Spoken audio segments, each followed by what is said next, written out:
আচ্ছা, আমার মতো এরকম মাঝরাতে শাড়ি পরার অভ্যাস কার, কার আছে? আমার মনে হয় মেক্সিমাম মেয়েরা মন খারাপ থাকলে বা মুড সুইং হলে এরকম শাড়ি পরতে খুব ভালোবাসে। তো সেদিন হচ্ছে রাত ১টা বাজে। আমার হঠাৎ করে মনে হলো যে আমার একটু শাড়ি পরতে ইচ্ছে করতেছে আর আমার একটু মনটা ভালো নাই। তো শাড়ি পরি। তো বিয়েতে আমার অনেক শাড়ি গিফট আছে। তো ওইগুলো শাড়ি হচ্ছে আমি কিছু শাড়ি পরি নাই। আর এই শাড়িটা হচ্ছে আমার কাছে খুবই স্পেশাল।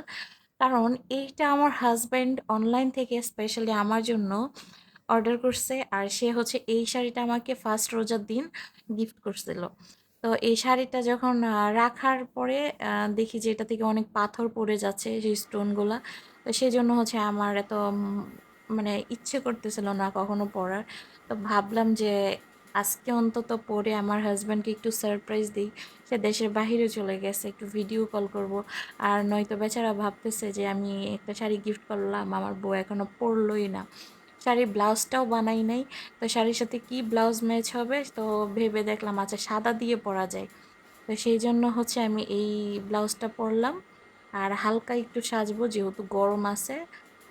এসিটাও ছাড়ি নাই তখনও। তো একটু হালকা পাতলা সাজবো, আমি সুন্দর করে শাড়িটা পরে নিলাম। শাড়ি পরতে আমি খুবই অভ্যস্ত, আমার খুব ভাল লাগে।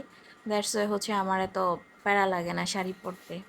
আর দেখতেছিলাম যে আসলে নর্মালি আমাকে ভালো লাগে, আমার নিজের কাছে মনে হয় যে মেকআপ ছাড়াই আমাকে ভালো লাগে। আর মেকআপ করলে আমাকে বেশি কেমন লাগে, কারণ আমি মেকআপ বেশি ভালো পারি না। আর এইখানে হচ্ছে এই যে একটু সেলফি ক্লিপ নিলাম। দেখেন মুখটা ক্লিন লাগতেছে কিন্তু, কিন্তু মেকআপ করলে আবার কেমন লাগে। তো হালকা একটু মেকআপ করে নিলাম, একটু আইলাইনার দিলাম, হালকা লিপস্টিক দিলাম আর স্টোনের হচ্ছে আম কানের দুল পরলাম। এই তো এতটুকুই সাজ। সাজটা যেন নষ্ট না হয় সেজন্য একটু এসিটা ছেড়ে দিলাম, কারণ আমার হাসব্যান্ডকে আমি ভিডিও কল দিয়ে কখনো টাইম মতো পাবো না।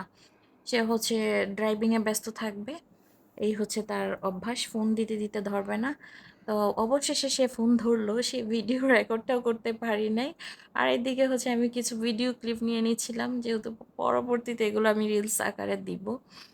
আর এই তো, তারপর যখন একটুখানি দেখানোর পর হচ্ছে তার কাছ থেকে বেস্ট কমপ্লিমেন্ট পাওয়ার পর হচ্ছে খুব ভাল লাগতেছিল। শাড়িটা আসলেই সুন্দর, পরছি পরে আমার ভাল লাগতেছে। এই তো কিছু সময়ের পর হচ্ছে আমার এই অবস্থা। এই তো আজকে ছিল এই ছোট্ট একটা ব্লগ, দেখা হবে নেক্সট ভিডিওতে। টাটা।